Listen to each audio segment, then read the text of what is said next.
towards his education acumen, he holds a diploma both in international studies and military science, acquired from the Egerton University. He has a Bachelor of Arts in Political Science, Armed Conflicts and Peace Studies. And he got a first-class honors, by the way, from the University of Nairobi. And you would say there is a degree, Colonel Shava, that is related to the kind of job that he would do, because he's a graduate, a Bachelor of Arts in Political Science, Armed Conflict and Peace Studies. You would say probably that guided him in his leadership? Yes. Mm. It's also part of the curriculum of the National Defense College. Okay. So I think he fathered, after the National Defense College, then he fathered that same field into his master's. Mm. In fact, in the same university, he gets a Master's of Arts in International Studies. And that is as far as the diplomas and the trainings, and of course, being a master's degree holder from the University of Nairobi. Additionally, he has also served as Deputy Commander, Kenya Air Force. Base Commander, Laikipia Air Base. I think, Colonel Rioba, you are making reference to that when he served at the Laikipia Air Base? Yes, he worked as a Laikipia Air Base, as a commander, where the jet fighters, the home of the jet fighters.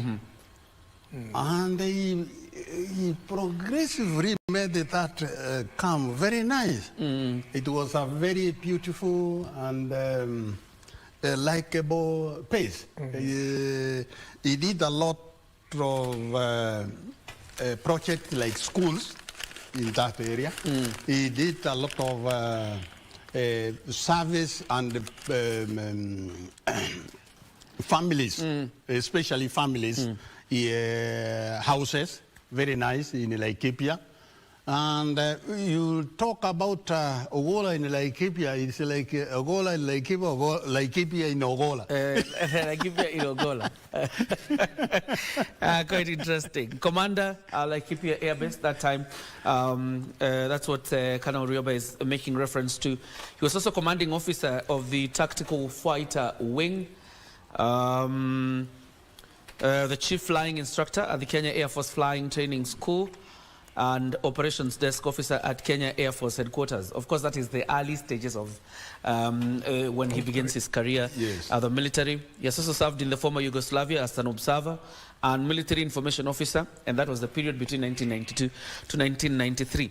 And as appointed to his religious beliefs, like Colonel Shava was talking about, between 1994 to 2004, for a period of 10 years, General Ogolla served as the chairman of Military Christian Fellowship.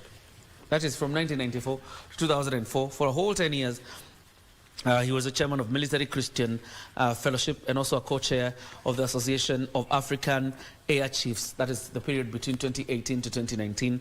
And that is a period of 1 year. Ogolla has risen through the ranks to become a major general. And that is the point he was appointed the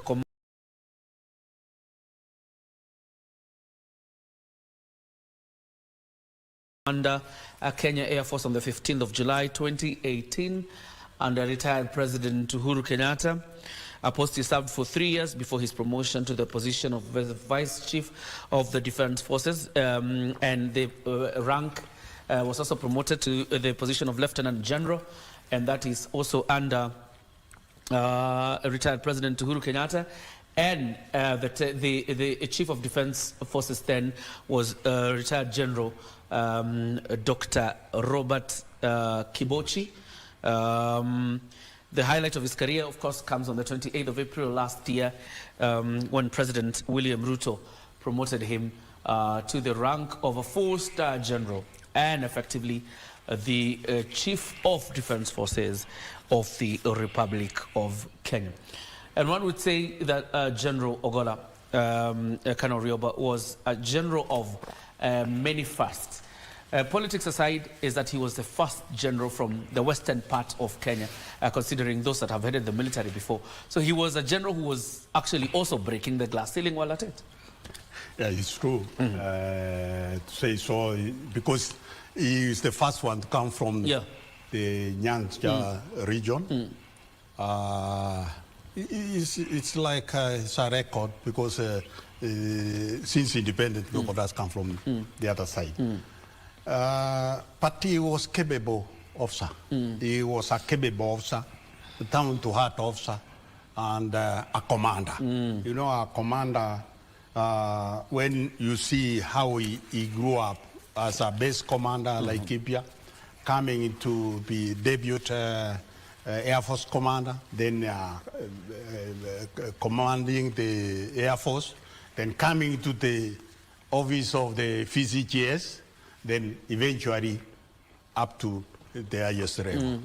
He was a commander who was respected. He is respected, and he commanded a lot of respect from both officers and men. Both officers. That is what propelled him and his lifestyle. You could see he was a Christian. The chair of the Christian military fellowship. Military fellowship,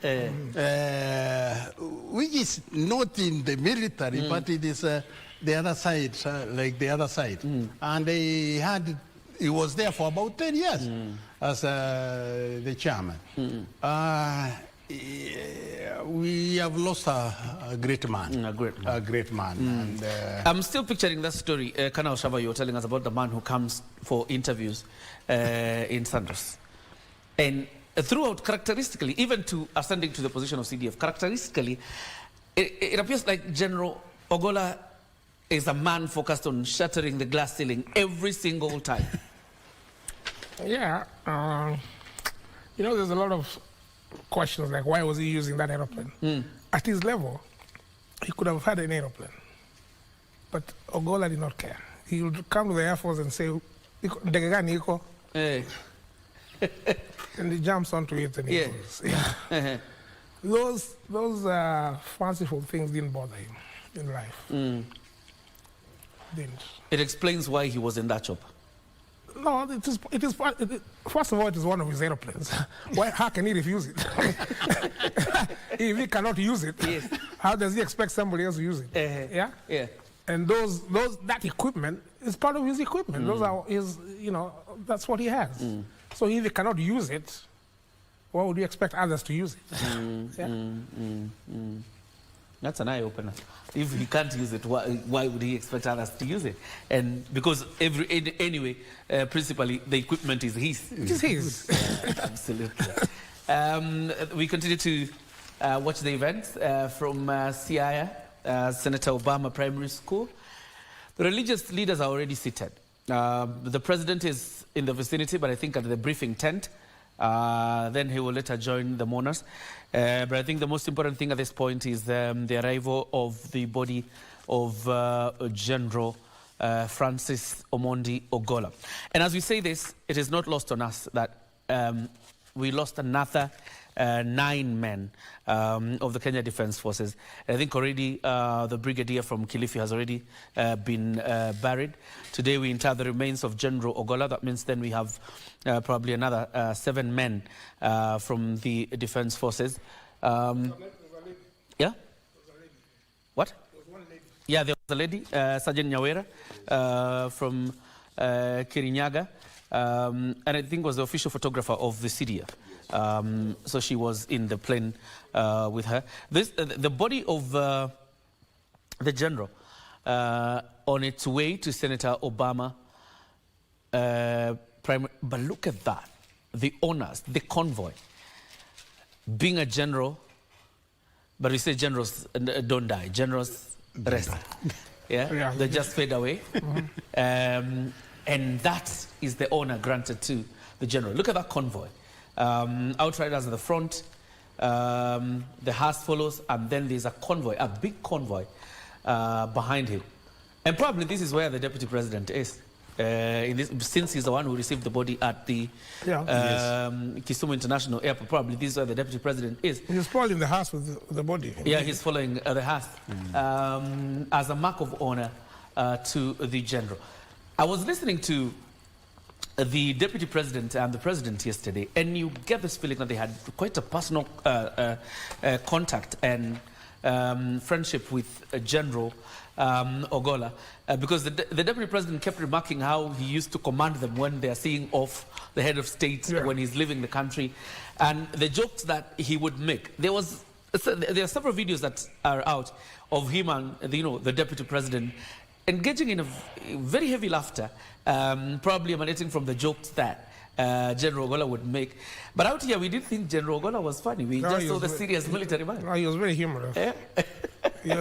He cracked jokes all the time. He did? Yeah, he was a humorous man.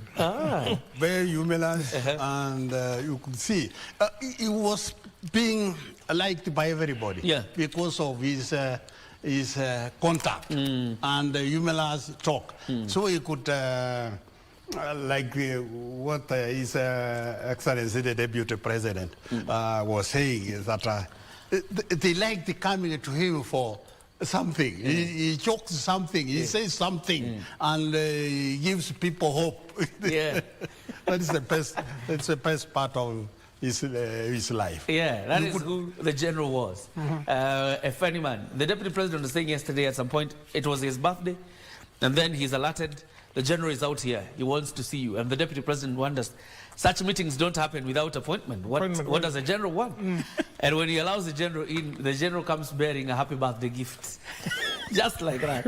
And that's quite interesting, and that's who General Ogolla generally was. I had the privilege to sit down with him last year in the month of August, just before the recruitment of officers into KDF, and you could tell the man was passionate about his job, but equally laser focused on the welfare of his men, and that is who General Ogolla was. That's Siaya. Kenya party leader Martha Karua has also.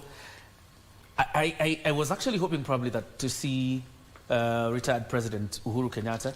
I don't know whether he will be there or he won't. But again, General Ogolla served under him for quite some time as the Commander, Air Force, and as the Vice Chief of the Defense Forces. But you remember that the former president sent tribute when the news was broken that the general had died. He sent in his tribute and, describing General Ogolla as an illustrious man, the man he worked with when he was head of state. And the pinnacle of the career of General Ogolla really has been him ascending to the position of Chief of Defense Forces in the Republic of Kenya, having risen through all those ranks to become the CDF, one of the biggest honors for any military man. And today the country unites as it sends him home.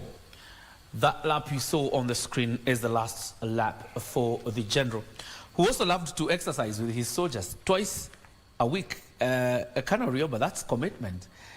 Like you want to be close to your men, so much so that you in the morning when they're doing their morning grants, you also want to do it with them. He liked physical. You can see his body, how he maintained his posture. And you see, when you interact with your soldiers, they feel part of you. They feel that you are one of them. This is one of us. You see, as a person, maybe they can see in the office or giving orders in the office, but here is a general who is with them. Very big confidence to the soldiers.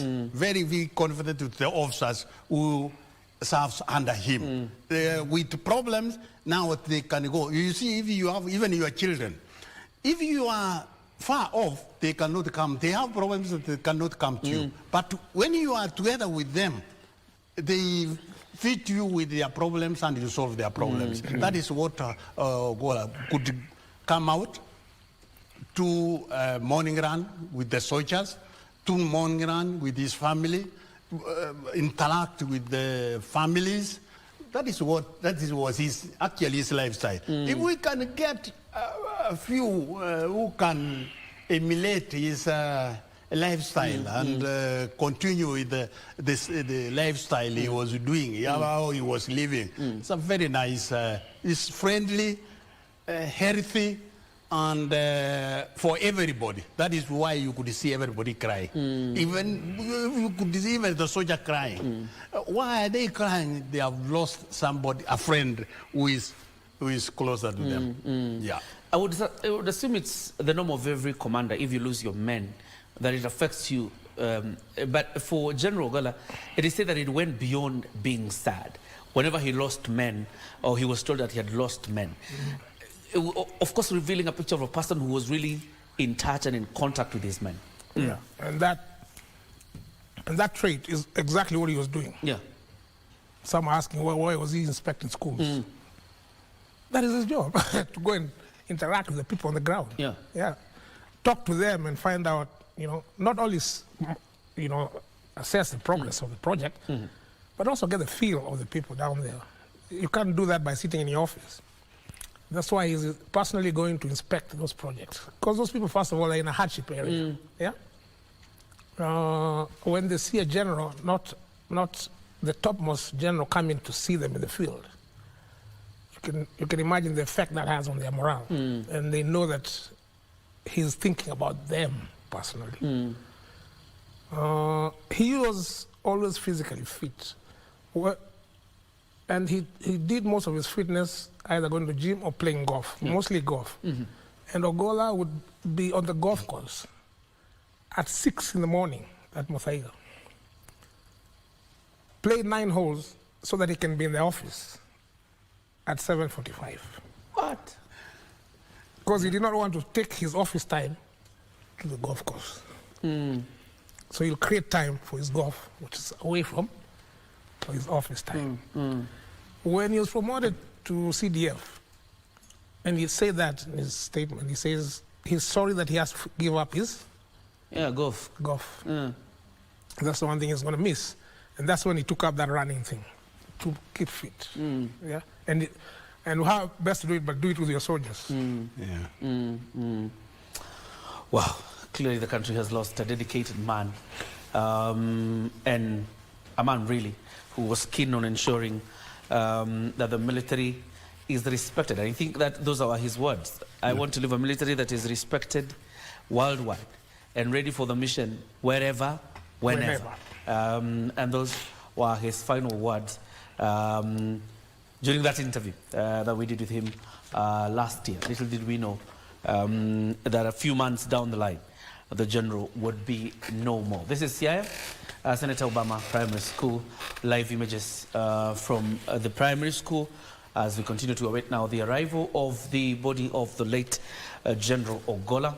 And I think once he's in, the military procession to the tent where the mass is being held, and the mass will officially kick off.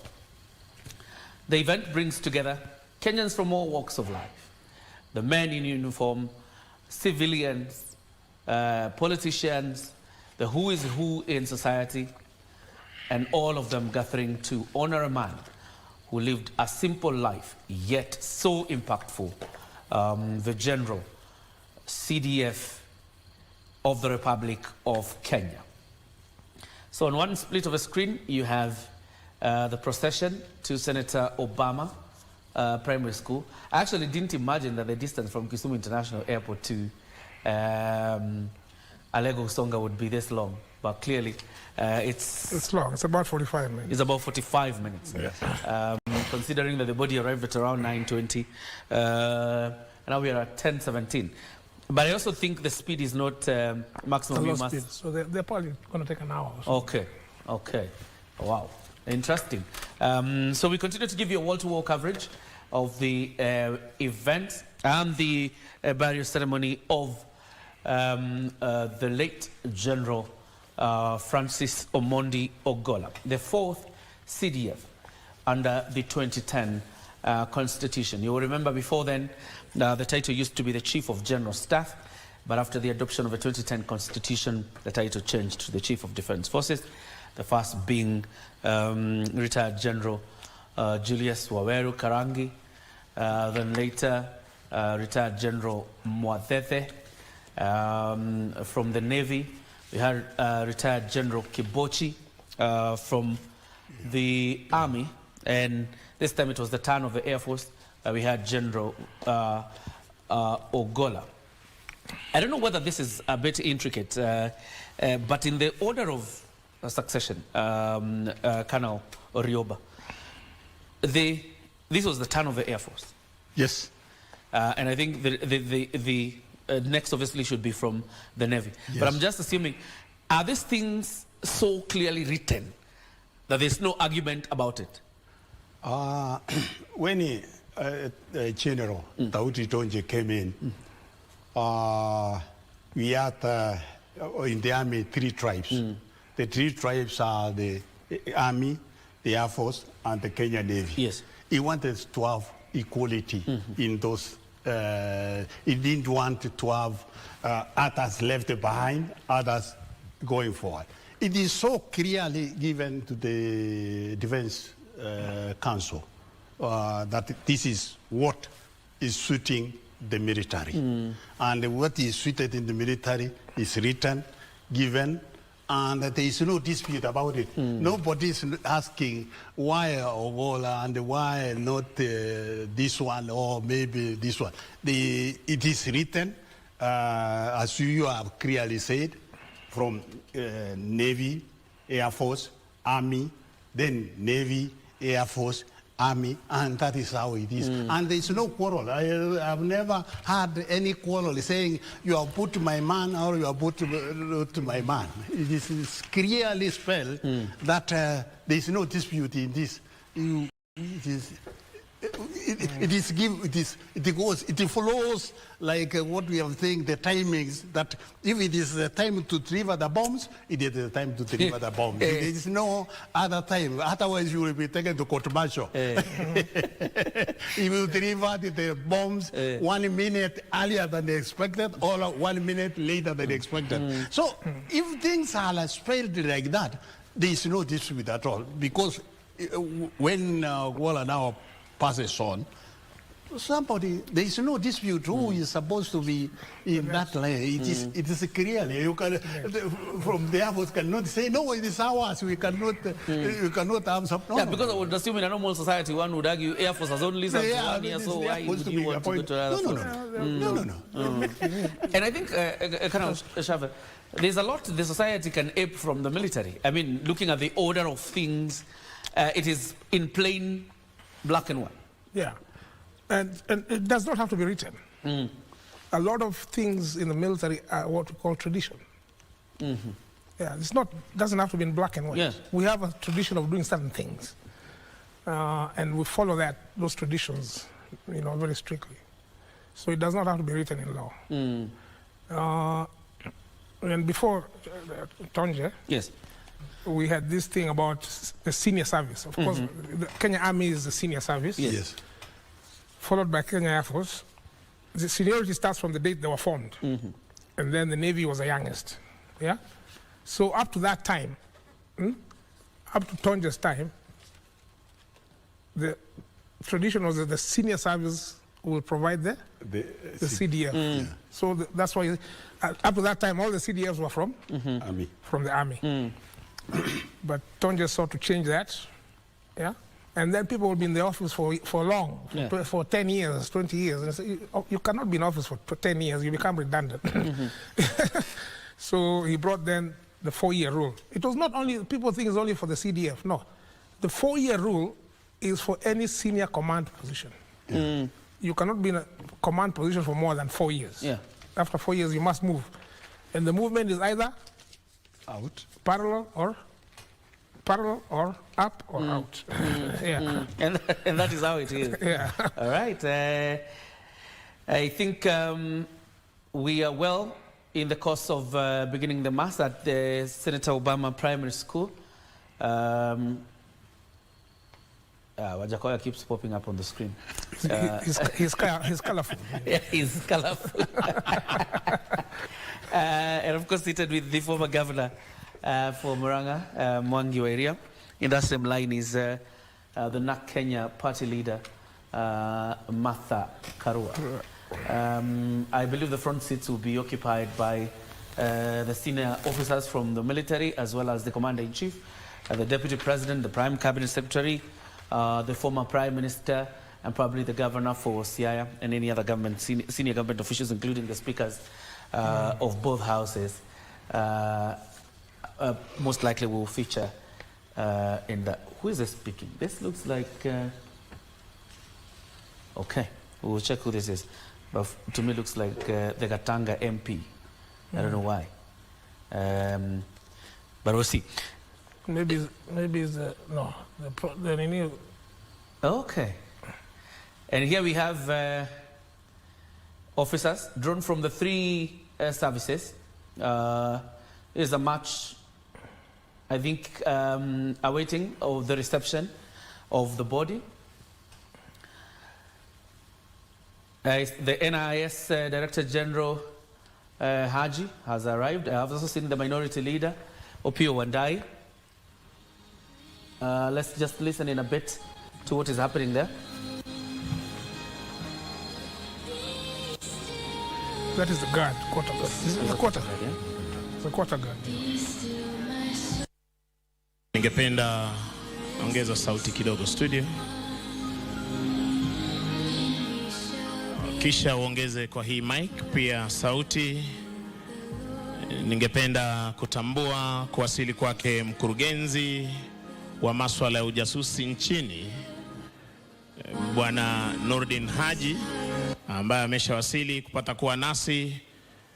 Yuko pia pamoja nasi Luteni Jenerali mstaafu Cheruiyot, ambaye aliweza kuhudumu kama kamanda wa jeshi letu la nchi kavu. Pia ningependa kuchukua fursa hii kuwatambua waheshimiwa wabunge wanaohusika na kamati ya bunge katika bunge la kitaifa, kamati ya bunge inayohusika na masuala ya ulinzi, ujasusi pamoja na masuala ya nchi za kigeni, wakiongozwa na mwenyekiti wao Mheshimiwa Nelson Koech, mbunge wa Belgut.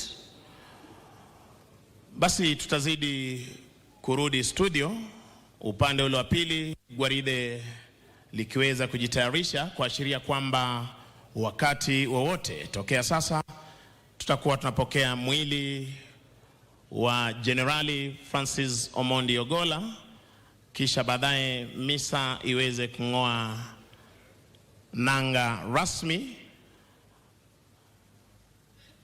Nakumbushwa na mwelekezi wangu kwamba tutaweza kuwa na ibada ama ukipenda service. Wakati tutaweza kuanza service yetu, tunaomba tuweze kuwa watulivu ili misa yetu iweze kuendeshwa kwa njia isiyokuwa na bugdha. Na baada ya hapo, alivyokuwa amesema mwenzangu Bwana Mike Gitonga, tafadhali kule nyumbani kwa jenerali nafasi ni finyu, na iwapo haujapewa itifaki ya kuelekea mahali pale, tafadhali tutakuwa mbashara uweze kufuatilia matukio yote mahali hapa. Thank you. Turudi studio tafadhali.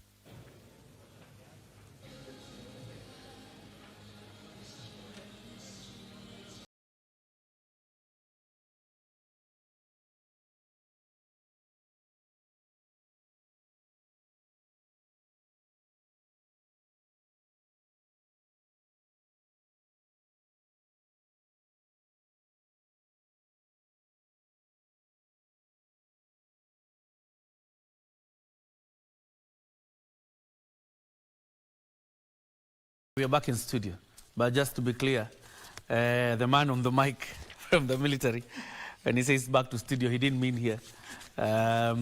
But either way, we are back, and we continue with the live commentary of the events since the general died, and of course his life and times, and today being the last journey as the general exits.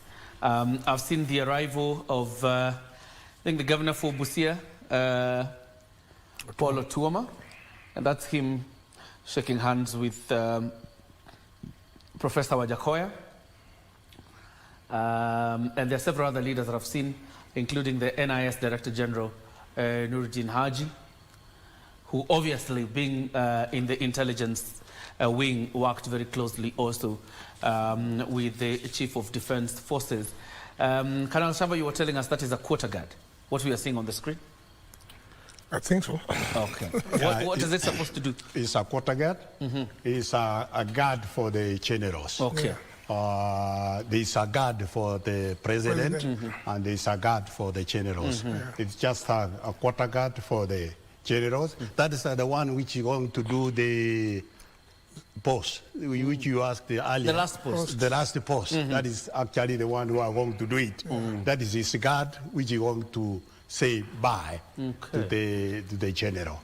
That is why they are here. They are services you can see from the Air Force, from the Army, and from the Navy doing the quarter guard for the general. Actually, it's almost, I think it's almost arriving to receive the body. So they're standing here strategic. It is because the body is almost arriving. Yes, almost alive. That's all. The timings. That is what they said. The timings of the arrival and the timings of standing and the timings that they are. Everything is. They can't stand there. You can't put them for too long. Yeah. They will start falling. So you have to coordinate all these things. Yeah. It must be coordinated. It must be coordinated. Yeah, you don't want them standing there for hours and then it becomes floppy. And a quarter guard is just at the size. I think a full guard is 30. Yes. 30. Full guard is the president. Is the president. What number is it? Usually. It's 99927. Yes. 27 people? Yes. Okay. The quarter guard is 21. 21. Yeah. So however quarter guard is, it's the number. Okay. It's the number. Yeah. All right. Yeah. Having been a pilot, Colonel Shava, tell us about this missing man formation that we saw yesterday. The one you saw yesterday? Yes. The missing man formation comes from, started actually from Vietnam War. It was to honor pilots who didn't come home, like I said. Yeah. So you have a standard formation, you have 4 airplanes. Yeah. Then you remove the one in the middle. You know, you have 4 airplanes, they go like this, like the finger here. Yeah. Number 1, number 2, number 3, and number 4. Yeah? So you remove this person, but you don't fill that space, so that it comes down like this. Yeah? Instead of being like that. So that's the missing man formation. It denotes that one of us is missing. We have lost one of us. Yeah. That's all it is. Okay. Quite an interesting one. That is what we saw yesterday. Because one would have actually thought probably is the mistake. No. That is, it is designed like that. But it was significant in itself. Yes. The missing man formation that we saw yesterday. Yes. But it is not likely to be shown here because the military, those traditions were observed yesterday. Is it likely to be repeated? I doubt it will be. No. Okay. No, it will not be there. All right. So it won't be repeated on this side. But you know, the cracks of a military honor is supposed to be given to a general, really, were given yesterday. So today, much of it is interment. But even though it is interment, nothing departs from the discipline. It is going to be a military event all the way until the general is buried. And so mourners continue to flock. And I think a lot of members of the public have already made their way here. I think the seats that are unoccupied are actually VIP seats. Members of the public sat down a long time ago. And look at that. Yeah. Even laying a carpet needs matching. Yeah? Well, that's the military for you. And as I was remarking, probably there's a lot of discipline the society can borrow or ape from the military as a means of living and probably to avoid conflict at the end of the day. So once the body has arrived and you've seen the formation of our quarter guard, here we go. It's not easy to tell where we are at this point or where the body has reached, but that procession... It cannot be very far. It can be very far from Senator Obama Primary School where the event will be. And this is the last lap for the general as he comes back home for the last time. General Francis Omondi Ogolla, who died on Thursday in a helicopter crash in West Pokot. He was there on a tour of duty to see his men and, of course, inspect works being done by his men. By the way, the military is engaged in the reconstruction of schools that were destroyed by banditry. And the president revealed it's a conversation they had had about the reconstruction of those schools. And therefore, the general was, going there to inspect how the works are going. And as you heard from the president, he did not ask for money for the reconstruction of the schools. He went to his budget and found money that would reconstruct the schools. That's not a typical public servant. You know what typical public servants do. Well, that's what makes the difference between. Yeah. What the military is doing in those bandit-prone areas is not purely for security. They're also looking at community services. Yeah. We need to settle those people. Yeah. So that they stop wandering around all over the place. And we need to give them facilities that will help them settle. Schools, hospitals, water, those kind of things, so that they become settler communities, which will then be easy to provide security once they have settled, instead of this roaming around. So the military is heavily engaged in that part of the program. A typical public servant, Colonel Rioba, would tell the president probably needs 700 million to reconstruct these classes. But General sees the urgency, doesn't ask for money, goes to his budget that is allocated to the Kenya Defence Forces and gets money to reconstruct classes. It speaks of high discipline and integrity in leadership. Yeah, it's true. What Asava said is that when you get out there are things that you see because you are on the ground. And General Ogolla was literally on the ground, seeing what is happening in the areas. He knows that what he's saying is that if you settle these people down, you give them a school, give them water, you give them health facilities, they will settle down. If they settle down, it's easier to administer them, rather than people who are roaming from one point to another. You go tomorrow, you don't find them here. They are moved to a different place, looking either for water or for other services. So if you build, and you build like now the families, bring the children to school, it's not easy to pull out the children again to another place. You are building them at school, now they are permanently there. That is what you could see the general doing. And not only there, but all over where the troops are deployed to do their work. The Deputy President and the Honorable Duale, as you would imagine, are the ones who are at the Kisumu International Airport to receive the body of the late general, and they have arrived. That means then the body is not really far off from the area. Probably in the next 5 minutes we'll have a body at Senator Obama Primary School. That's the State House MC. Let's listen to what he has to say. Someone wind up with a vote of thanks after a prayer for the family before we exit. A quick reminder, only those who have been briefed to go to the graveside will proceed to the graveside. There is very, very restricted space. It's also the wish of the family, and would like to honor and respect that wish. So if you have not received a brief to go to the graveside, we kindly request as we exit, you remain in the tent where you will watch the proceedings from the screens provided. So please, let's honor the family's request that only those briefed will proceed to the graveside. If you have not received a brief, kindly, we request that you remain here in the tent so that you'll watch the proceedings. We're about to begin, so we'll be starting shortly. Studio.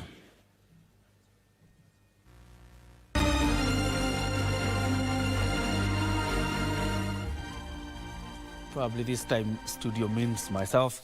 And we continue with the live coverage of the event. As you've heard from Gitonga, those who will be at the grave site are the only ones who have received a brief from the family and the Kenya Defence Forces, because not everybody will make it to the grave site.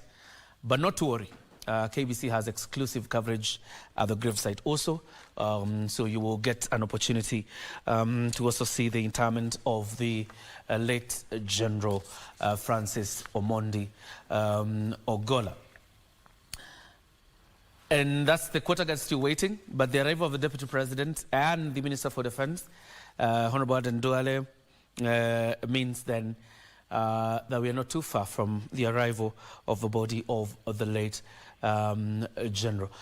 Somehow, Colonel Shava, the death of General Ogolla, should it strengthen the resolve of government to deal with banditry? Because either way, why he was in that area is because of the vagaries of banditry.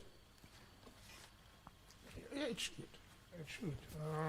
And we've had this issue for a long time. It's about time we did something to end this senseless banditry. In my opinion, is no longer the traditional cattle rustling. It has morphed into something else. And we need to find out what exactly is happening there. It is not the tradition where you went and, because I'm getting married, me and my boys will go and take cattle from his boma. And then when his son is getting married, they come and take cattle from my boma. You know, it was a barter system. Yeah. But I think now there's a new aspect of this banditry, which I think is economic. It looks like an enterprise. It's an enterprise, yeah. So it's not longer just... Of course, it's become more violent because of the weapons now available. Yeah. Machine guns and all that. But there's an issue of money. It's become commercial. So we need to have a bigger picture of what's going on. There are bigger players, other than just the food soldiers who are actually doing the... Colonel Rioba, your thoughts on this one? I think those areas, what he has said is that it has changed over time. It has changed from the traditional marriage, stealing for marriage, isn't it? Yeah. Now it has changed to commercial. But I suppose that there must be a solution for that, because we have now expanded information. Yes. And why is this information being used to curb those things? Yes. A study must be done to curb those things. And it is possible now because the technology, information technology and communication, it has changed. Of course, the people who changed are also the people who might change it to another level. But a time like this one now should be completely, to be maybe like banditry in Nairobi and stealing and what, but not having mass weapons like that, the place there now, is that it must be a study and do something about it. And it must come from all walks of life, from the security forces to everybody, so that we know what is this, why is this so Lambert, and why is it happening areas like this ones. It must, people have knowledge, maybe the locals have information, and it must be given so that these things can be, this money can be done away with. We need now development. We don't need to buy weapons to go and fight human beings. We need money for buying these armored cars for development, for roads and for other things, not for basic security. Fighting banditry. It's not a nice thing at this time. Live images from Siaya. We continue to await the arrival of the body of General Ogolla. But so far, we can report that the top hierarchy of the country is in Senator Obama Primary School because, and I think the body is arriving now. It is just around the area. But we can report that President William Ruto is in at Senator Obama Primary School. The Deputy President, Rigathi Gachagua, is also there. The Prime Cabinet Secretary, Musalia Mudavadi, Defense Minister, Honorable Aden Duale, Moses Kuria, the Cabinet Secretary for Public Service, Florence Bore for Labour and Social Protection. We also have Zachary Njeru, the Minister for Water and Irrigation, and other government officials really who are also here. Remember, being a ranking government official, almost nearly the entire of government is in Siaya to bid goodbye to the general. So what is happening there? A little bit of consultations on the program. But like the canals in studio have already told us, it's a meticulous and well-planned event. There's no room for mistakes. There's no room for chance. This is how it must be. And as you noticed from yesterday, even the speeches were very limited and very orderly.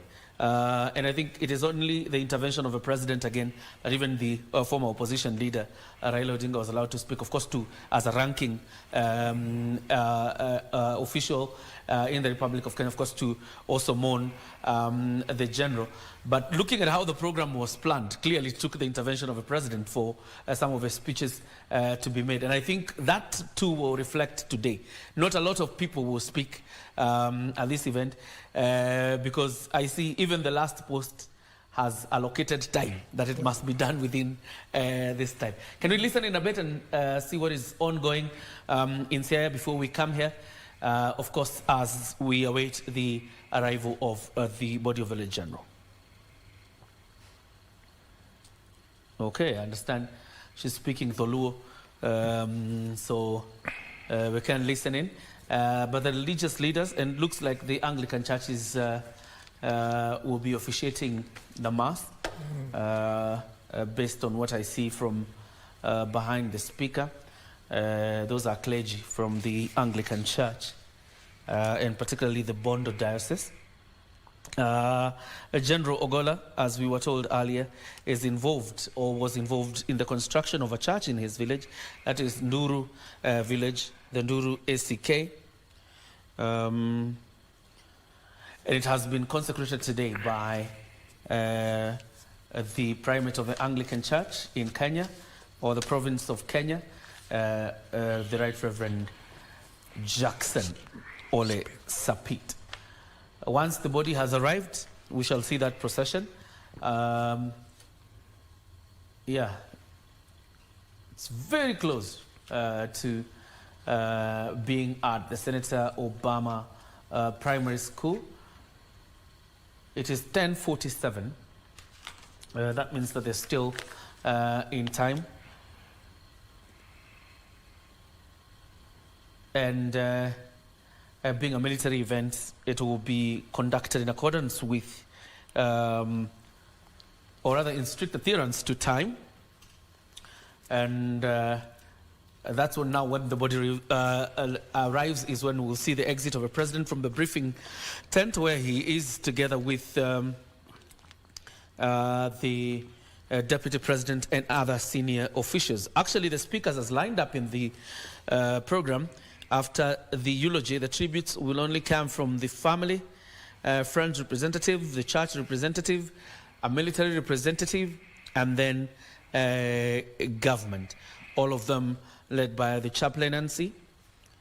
Oh, and the sermon comes after the tributes.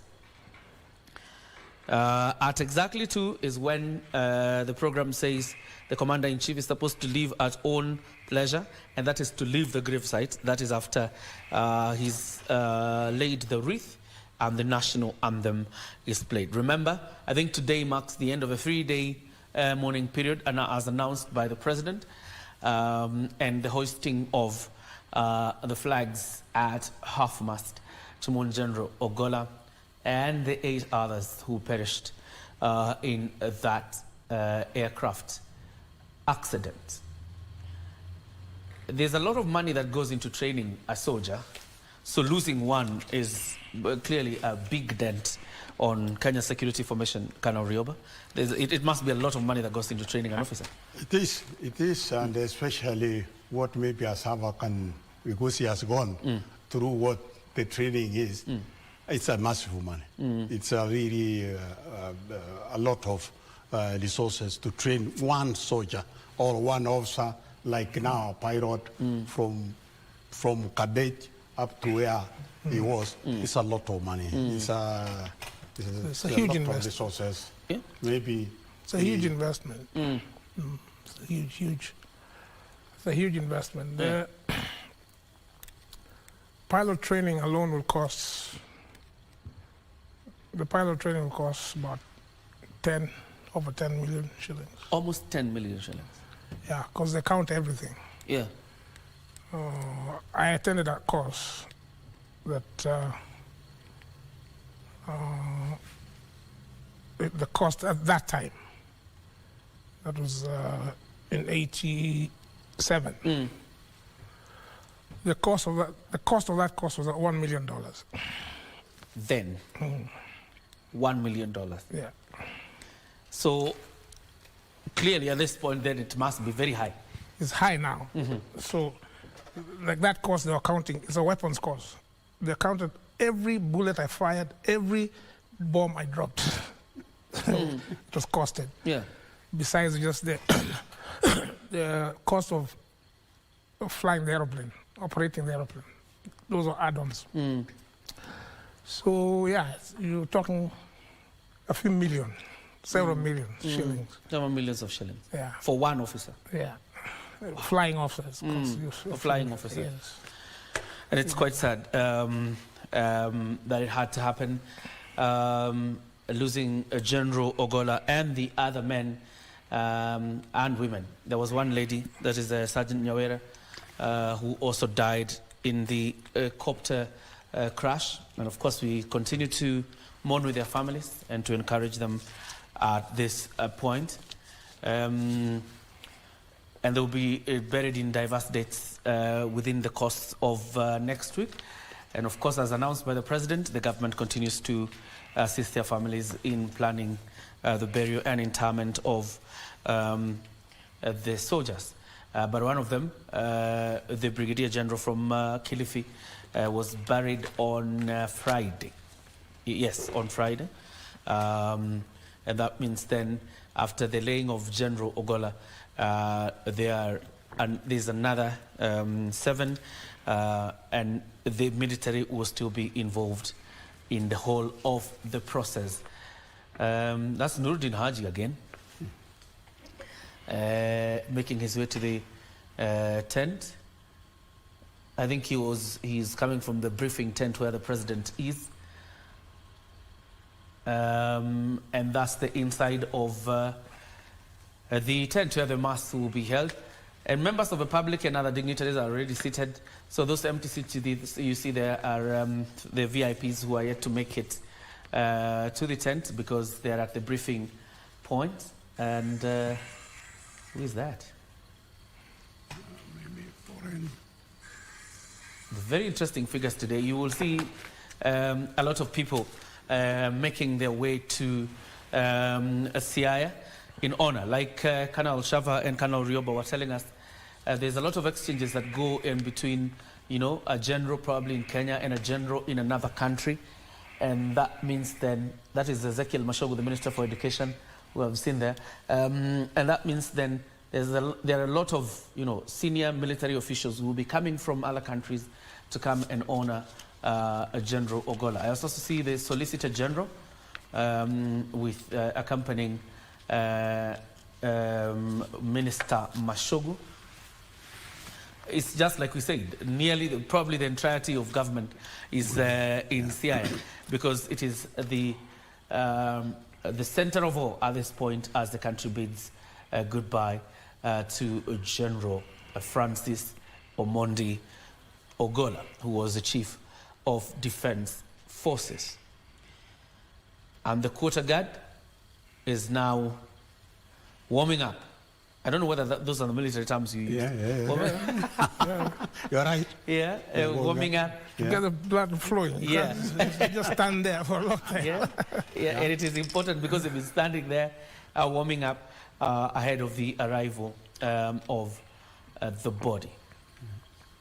Yesterday we saw them, but they were not in this ceremonial uniform. I think they were wearing military fatigue yesterday. Yes. They were wearing the combat. They were wearing combat. The reason why they're wearing that, and if you listen to General Kahiri's speech, he explained that. He said, today we're all wearing our combat uniform because the general died in a combat area, and he was actually in his combat uniform. So it was in honor of that. Okay. Yeah. Quite interesting. Yeah, so those who didn't hear that, now you understand why they were in combat uniform. It's because the general died in a combat area and died in his combat uniform. So as a means of honoring him, that's why all of them were in combat. Yeah. So that means then when we see General Kahariri today, he will be in his official white uniform for the Navy. Ceremonial. Okay, the ceremonial. Here you must wear ceremonial. Okay. Yeah. All right. So today you are wearing, yesterday was fatigue. Yeah. So why ceremonial today? Because it's a ceremony, and it's for a high-ranking officer. You must be. You might expect the next one, which is on 26th, will be in Siaya. Now it will not be in his memorial service. Will be in Siaya. It will be in civilian. That one was. The memorial service on the 26th. Yeah, they will be in civilian. You will see all of them now in civilian. You have finished with the military, now it's his service. Oh. Yeah, okay. Clearly there are a lot of rigors involved in running the military. It's just a standardization. Otherwise, it gets a little bit mucky. Yeah. So all right. Of course, we continue to await the arrival of a body. That's Kalonzo Musyoka, the Wiper Party leader. And of course, they're having an entourage of several MPs from the Wiper Party. He's also here. Remember, the opposition is pushing for an all-round investigations to establish the cause of the accident that killed General Ogolla and the other 8. And it's also something that